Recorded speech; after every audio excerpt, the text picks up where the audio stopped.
IND विशेष में इस वक्त मेरे साथ एक बहुत ही शानदार मेहमान है। शानदार इसलिए कि इस वक्त उनको नवाजा गया है शानदार विधायक के, अगर हम कहें तो अवार्ड से। तो मेरे साथ हैं कृष्णा गौर जी। नमस्ते। आपका आईएनडी 24 में बहुत बहुत स्वागत है कृष्णा जी। बहुत धन्यवाद जी। सबसे पहले तो मैं ये जानना चाहूंगी कि ये जो अवार्ड मिला, ये मध्य प्रदेश से 4 विधायकों को मिला, और अगर हम देखें तो पूरे भारत से सारे विधायकों के गोपनीय सर्वे हुए और उसके बाद 50 लोगों को चिन्हित किया गया, उसमें से एक आप हैं। तो शानदार विधायक हैं आप। हाँ? बहुत खुशी होती है यह कहते हुए कि जिस काम के लिए अपना जीवन समर्पित किया है, जनता की सेवा के लिए, अगर जनता की सेवा में जो समर्पित जीवन है उसमें काम करते हुए जनता का आशीर्वाद हमें मिलता है, जनता का विश्वास हमें मिलता है, तो इस प्रकार के पुरस्कारों की परिणति सामने दिखाई देती है। तो मुझे लगता है कि मेरी दिशा सही है। जनता के बीच में जिस प्रकार से काम कर रही हूँ, जिस व्यवहार के साथ, जिस कार्यशैली के साथ, उसमें जनता की स्वीकार्यता है और इसीलिए उन्होंने जो फीडबैक दिया है वो शानदार विधायक के रूप में दिया है। तो शानदार विधायक मैं नहीं हूँ, बल्कि शानदार विधायक, शानदार गोविंदपुरा की जनता है।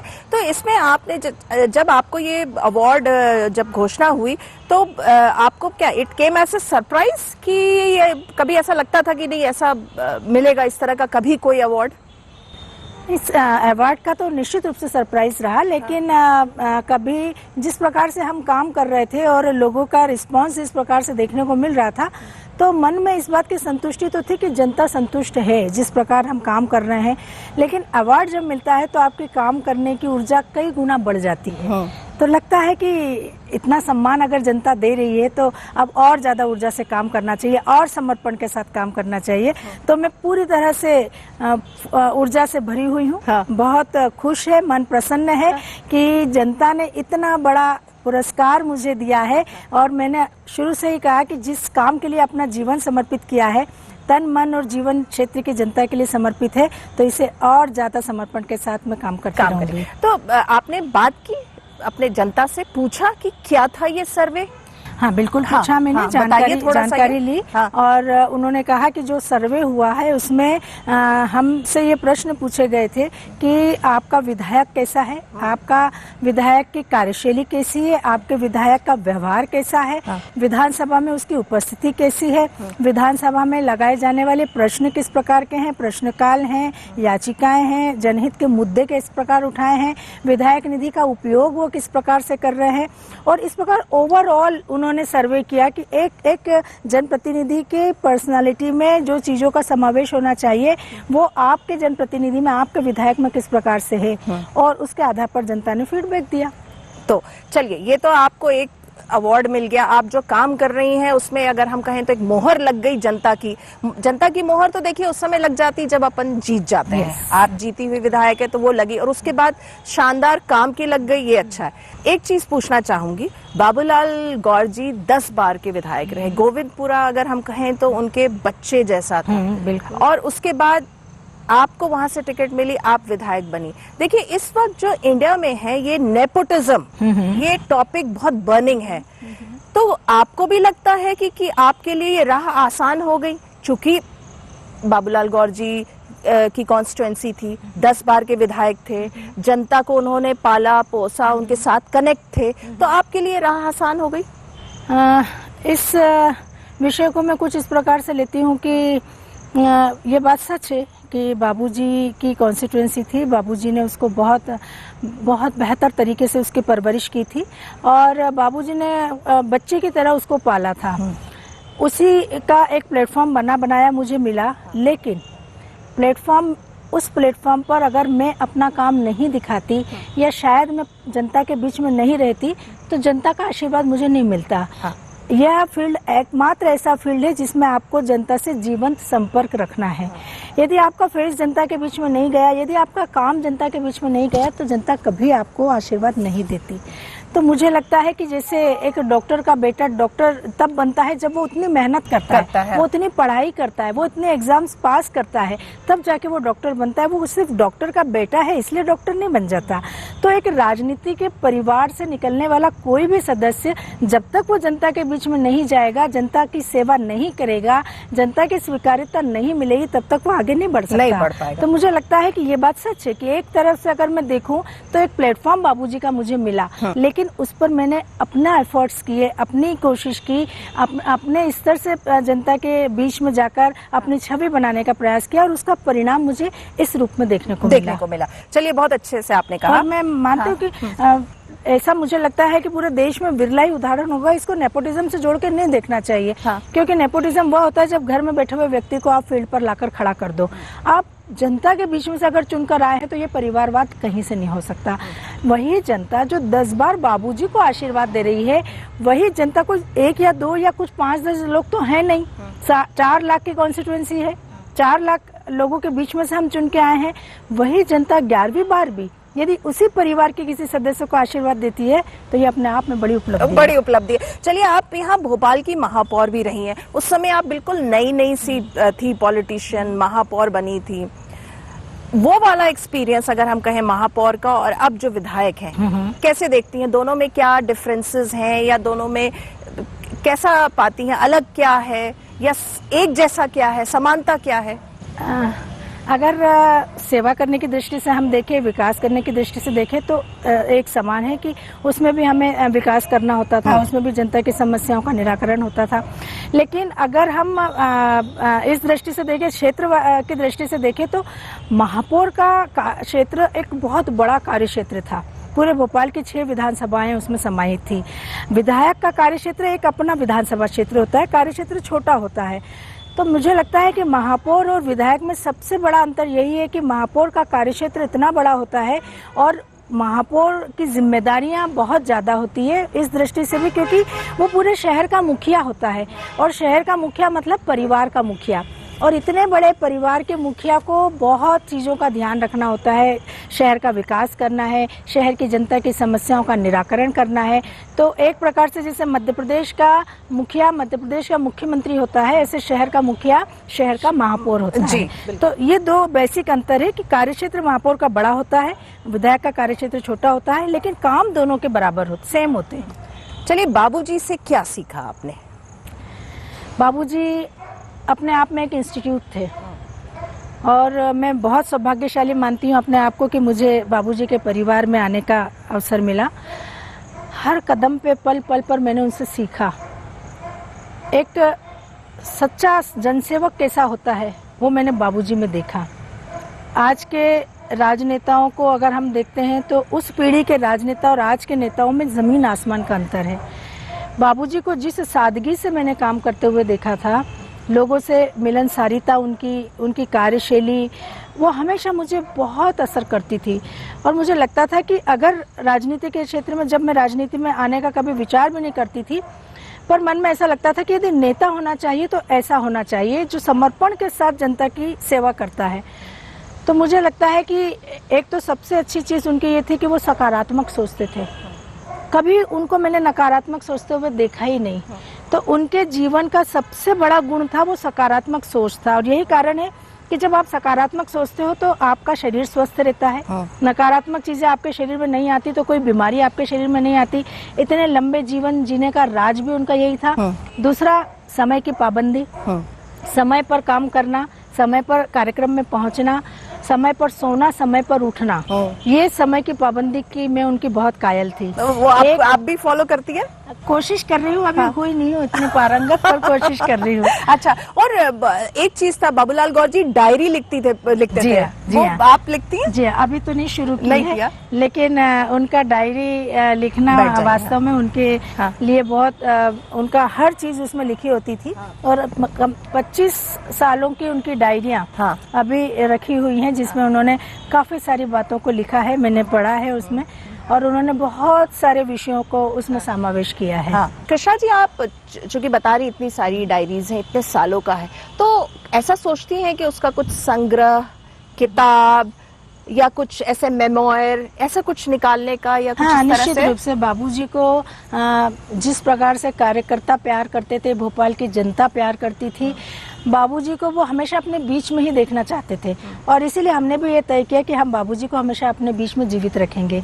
और उसके लिए हम प्रयास कर रहे हैं कि हम बाबूजी के नाम से एक पुण्य स्मृति ग्रंथ निकाल रहे हैं। अच्छा। जिसमें भोपाल की जनता के संस्मरण, उनके प्रति क्या थे, हमारे राजनेताओं के, हमारे केंद्रीय नेताओं के, विपक्ष के लोग बाबूजी के बारे में क्या सोचते थे, उन सारे संस्मरणों का समावेश हम पुण्य स्मृति ग्रंथ करेंगे। हाँ। और साथ ही साथ हम जो डायरिया उन्होंने लिखी है, उसमें से भी जो प्रमुख रूप से जो भी ऐसा विषय है उसको हम उसमें जरूर समावेश करेंगे, ताकि बाबूजी का व्यक्तित्व वर्तमान पीढ़ी और आने वाली पीढ़ियों को भी पता चले कि उन्होंने इस भोपाल के लिए, इस प्रदेश के लिए और खासकर गोविंदपुरा की जनता के लिए क्या किया। बहुत अच्छी बात है। कृष्णा जी, आपके जैसे आप महापौर रही, विधायक हैं, पॉलिटिकल फैमिली रही है, आप इतने सालों से कदम मिला के बाबूलाल गौर जी के साथ काम करती रही। जब वो नहीं रहे आपके साथ, तब कितनी दिक्कतें आई? क्योंकि जब तक वो थे तो एक साया था, कोई भी आपको दिक्कत होती होगी गाइडेंस मिल जाती होगी, आपको कोई चीज से कैसे कोई समस्या है तो उसका क्या समाधान है या कैसे डील करना है, सब वो बता देते होंगे अपने एक्सपीरियंस से। मे बी शायद आप लोग रात में खाने के वक्त डिस्कस कर लेते हो कि आज मेरे दिन में ऐसा हुआ, मेरे साथ ये प्रॉब्लम है, मैं क्या करूं, तो वो बता देते होंगे कि इसका ऐसा हल है। अब कैसे करती हैं? उनके जाने के बाद ये बात सच है कि बहुत बहुत बड़ा शून्य हमारे परिवार में आया है। जैसा आप जानते ही हो कि मेरे परिवार में लगभग 20 साल पहले एक ट्रेजेडी हुई थी और बाबूजी ने अपना इकलौता बेटा खोया था जी। और उसके बाद बाबूजी ने पूरे परिवार को इतने प्यार से संभाला था कि हमें कमी महसूस नहीं होने दी।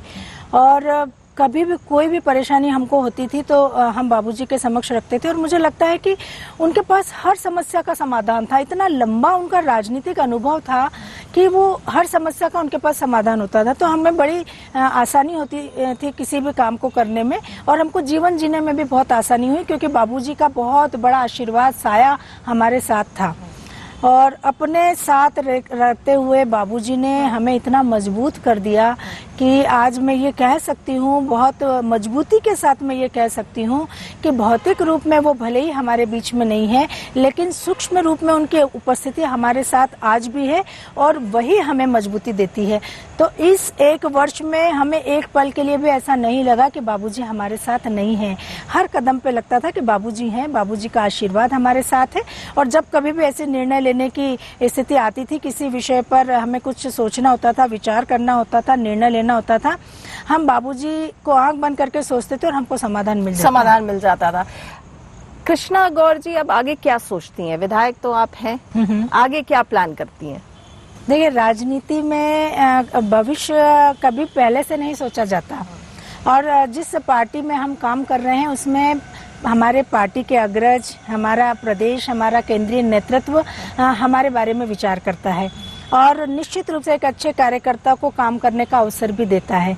तो मैं आज जो कुछ भी हूँ, निश्चित रूप से हमारे पार्टी प्रदेश नेतृत्व, हमारे केंद्रीय नेतृत्व के कारण हूँ, यहाँ पहुँची हूँ और भविष्य में भी हमारा नेतृत्व मेरे लिए जो दिशा तय करेगा, मैं उसी दिशा की ओर आगे बढ़ूंगी। चलिए कृष्णा जी, हमने बहुत बातें की राजनीतिक आपके जीवन की, कैसा आपका इक्वेशंस था बाबूलाल गौर जी के साथ। कृष्णा गौर जी एज ए पर्सन कैसी हैं? पर्सनल लाइफ में, पॉलिटिशियन तो हमने देख लिया आपको। अक्सर ये प्रश्न मेरे सामने आता है। सभी को ऐसा लगता है कि इतना एक अकेला जीवन जीते हुए, बच्चों को भी संभालते हुए आप इतनी खुश मिजाज रहती हैं। आपने कभी अपने कष्ट को अपने चेहरे पर और अपने परिवार में आने नहीं दिया। तो मैं समझती हूँ कि अगर सामने से ये प्रश्न मेरे पास आता है तो मैं अपने जीवन को सार्थक समझती हूँ, क्योंकि चुनौतियाँ किसके जीवन में नहीं होती है, सबके जीवन में होती है। और मानव जीवन की सार्थकता भी इसी बात पर है कि उस चुनौती का आप सामना कैसे करते हो। हमारे हाथ में कुछ नहीं होता, आने वाले पल में क्या होने वाला है हमें नहीं पता, लेकिन उसके बाद हम अपने आप को कैसे संभालते हैं, कैसे आगे बढ़ते हैं, यही आपकी सबसे बड़ी उपलब्धि होती है। तो मुझे लगता है कि जीवन में चुनौतियां जरूर आई है, लेकिन उस परमपिता परमेश्वर ने मुझे इतनी शक्ति दी है, इतना सामर्थ्य दिया है कि मैं हमेशा हर चुनौती का बखूबी सामना करते हुए आगे बढ़ी, जिसमें मेरे परिवार का साथ रहा, जिसमें मेरे बच्चों का साथ रहा।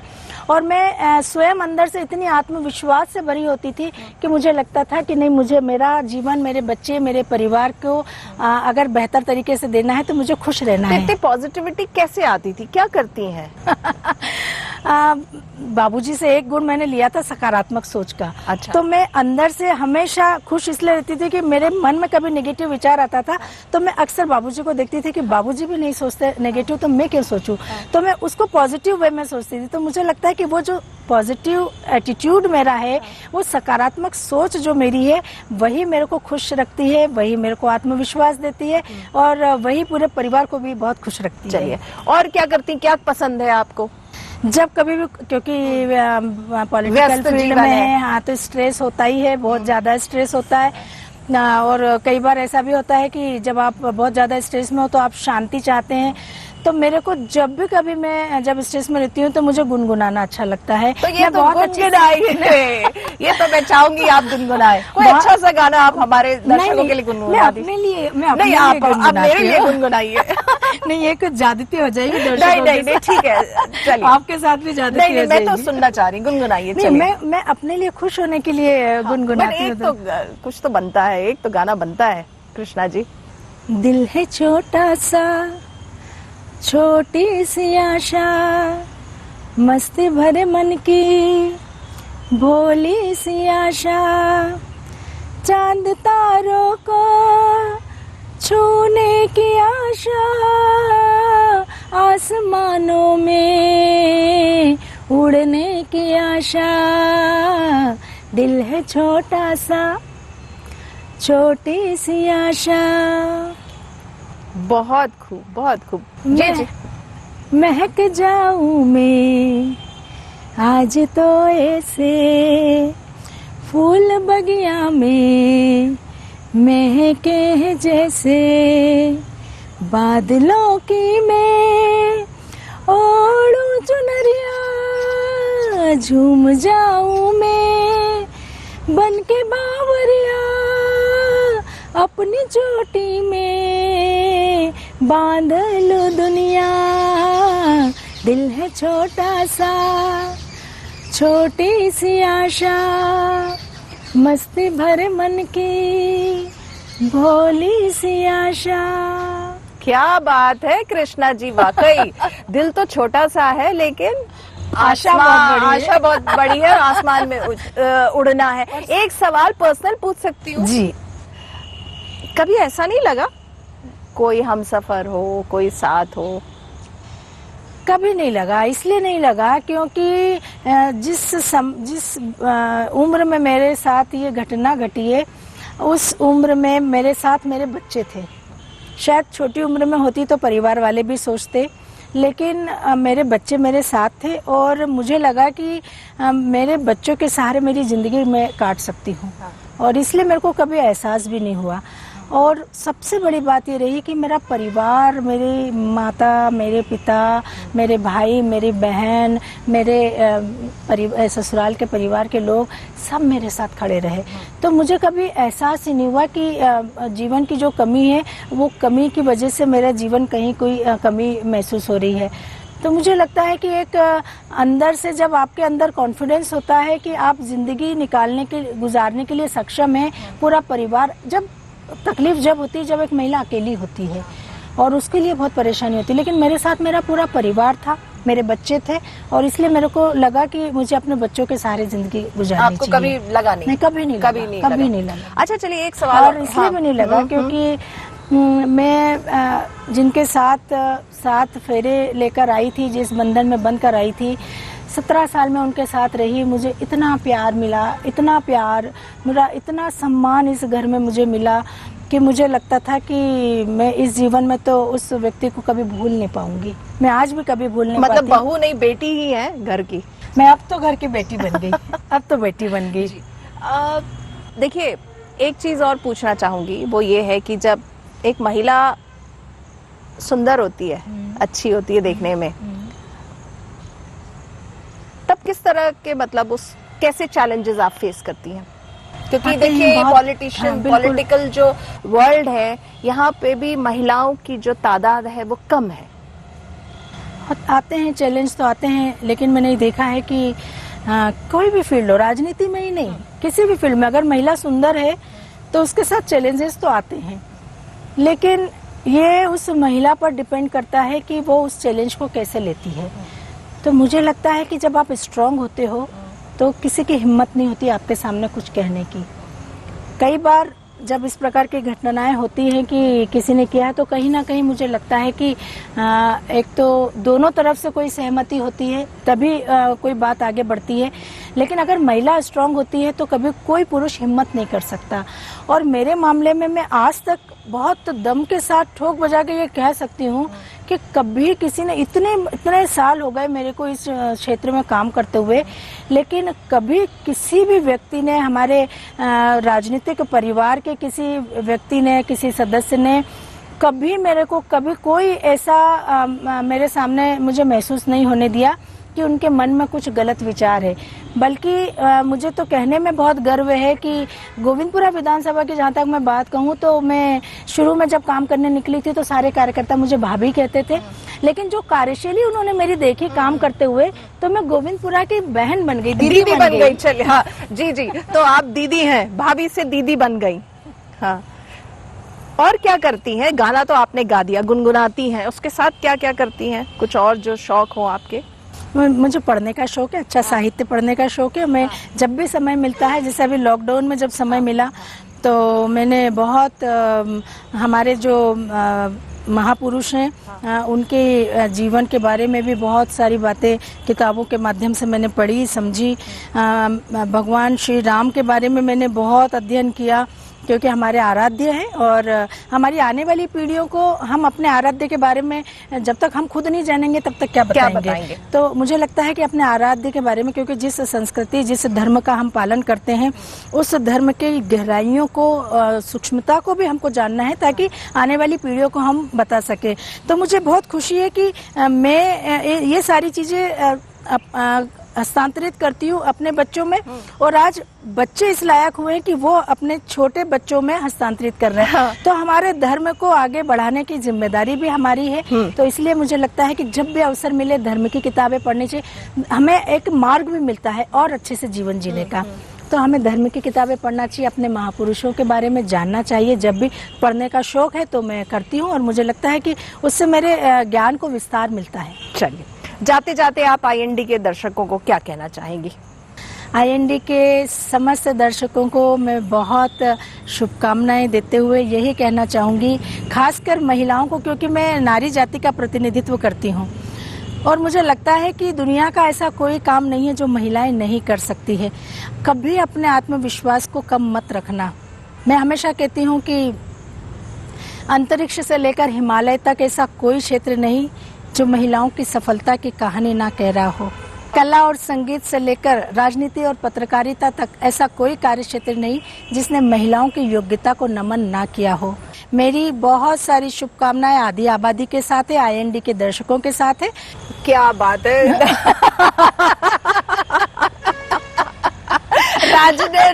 राजनेता मतलब पॉलिटिशियन आ ही गया, मतलब पॉलिटिशियन यानी कुछ ना कुछ तो भाषण देना है ना।